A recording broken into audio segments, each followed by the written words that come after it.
اس کا 10واں باب 3 آیت سے لے کر 5ویں آیت تک ہم خدا کے کلام میں سے سیکھیں گے کہ آج خدا ہم سے کیا کلام کرنا چاہتا ہے۔ عبرانیوں 10:5 10واں باب 3 آیت سے لے کر 5ویں آیت تک اب دیکھیں گے۔ پڑھنے لگا ہوں، غور سے دیکھیے گا۔ کلام میں لکھا ہوا ہے،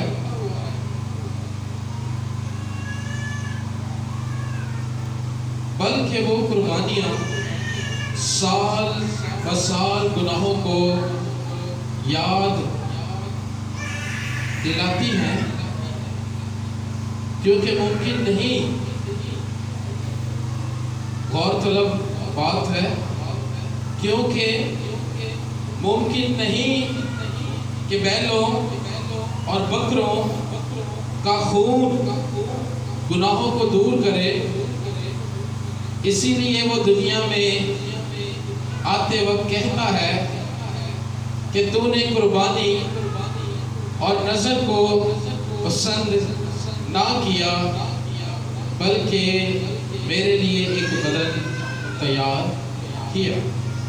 خدا کے پاک کلام کے پڑھے اور سنے جانے پر خداوند ہمیں برکت دے۔ سب ایک آواز ہو کر کہیں آمین۔ آئے سب اپنی زوردار تالیاں خداوند کے جلال کے لیے بجا دیں۔